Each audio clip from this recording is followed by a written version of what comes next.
kuna kauli ile ya no reforms no elections. No reforms, wengine hawaweki yeses, wanasema no reform no election, no reforms no elections. Kwa hiyo nazisoma zote ninaziona. Lakini baada ya kuundwa kile kikosi kazi, sasa hapo ndo tunasema kwamba ukweli tuwakumbushe watu, yani kwamba kama ni kiongozi wa dini, kama ni mwanasiasa, kama ni nani, turudi kwenye historia ya kubobea. Kwa mfano mwaka 2014 kuna kitu kinaitwa minimum reforms requirements ambazo zilikuwa proposed na Ukawa. Moja wapo ilikuwa ni kutunga sheria inayouondoa uchaguzi wa rais kwenye sheria ya uchaguzi wa taifa ya mwaka 1985.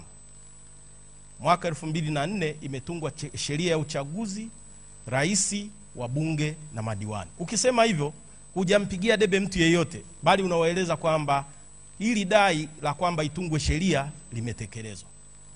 Ikawepo dai jingine la kutungwa sheria ya tume huru ya taifa ya uchaguzi. Mwaka 2024 imetungwa tume huru ya taifa ya uchaguzi sheria.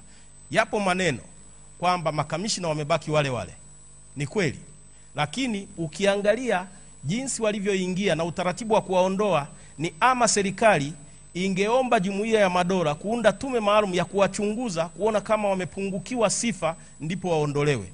Lakini tenya zao zinaisha. Watakaoingia walikuwa wanalalamika kwamba wakurugenzi wa halmashauri wanasimamia uchaguzi.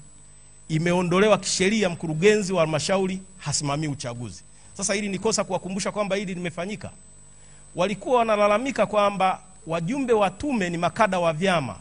Sasa hivi sheria inazuia mtu yeyote aliyepata kuwa kada wa chama ndani ya miaka 5 iliyopita kuwa mjumbe wa tume huru ya taifa ya uchaguzi. Kulikumbusha hili ni kosa au tunaona aibu kulikumbusha?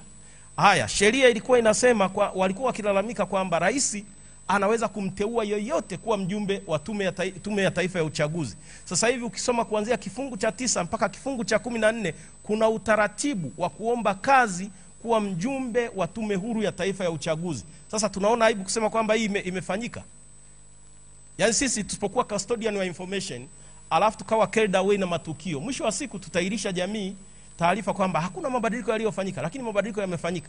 Haya, kiongozi ukasimama ukasema bandari yote ya Dar es Salaam imechukuliwa na maziwa na bandari za maziwa. Ikatokea kwamba DP World amepewa gati 4 tu, namba 4, namba 5, namba 6 na namba 7. Adani yupo namba 8 mpaka 12. Bandari bado inaendesha berth 0 mpaka 3. Basi tumtaski yule mtu aliyeiaminisha jamii kwamba bandari yote imechukuliwa, ikaleta chuki katika jamii, arudi aiambie jamii kwamba nilikosea, hata ule waraka uliosomwa haukustahili kusomwa kwa sababu kule yupo Adani, hapa bandari bado wanaendesha, zimechukuliwa gati 4, badala ya kuambia watu kwamba bandari yote imechukuliwa. Sasa hivi nasema na ninajua kuna makundi huko watashambulia kweli kwamba balile, lakini tukiogopa kuusema ukweli, baadaye tutakuja kusema kwamba lakini unajua hiki kilichokuwa kinasemwa ilikuwa kimeshabadilishwa, ila sasa tuliona kwenye WhatsApp makundi yanashambulia. Haya makundi ya WhatsApp yanayoshambulia, mimi kuna kundi moja nipo, kuna watu 193, lakini ukiingia unaweza ukadhani Tanzania yote yenye watu milioni 65 ipo kwenye ile kundi la WhatsApp. Na wengine unajiuliza, hivi hawa walilelewa, walifundwa, walizaliwa kwenye familia? Mimi naishaishi zaidi ya nusu karne duniani hapa. Lakini anasimama mtu unamuona amegraduate juzi tu, ana miaka 22, 23, anafungulia bomba la matusi. Unasema ende kwa sababu alipii kodi, basi acha aendelee. Responsible journalism, peace journalism, public interest journalism. Hatujazuia kuchokonoa, kutafuta maovu. Kila mtu afanye. Lakini sasa tujue tunawajibika kwamba jamii ibaki salama. Afande Mlilo, nadhani umetusikia. Unaweza sasa na wewe utuguide kidogo, alafu tukimuita mheshimiwa mkuu wa mkoa. Ndio maana mimi niliona kama pale ratiba kumuita sasa ingekuwa yeye, ina maana amekuja na mawazo yake atueleze. Lakini kwanza atusikie sisi, alafu ndio twende. Na hapa hatufungi mawazo ya mtu katika mjadala, lakini tukumbuke anayo maelekezo ndani ya hii miezi mitatu, siku 100 tutakwendaje, ikiwemo hiyo tarehe 9 kwamba tutakwendaje.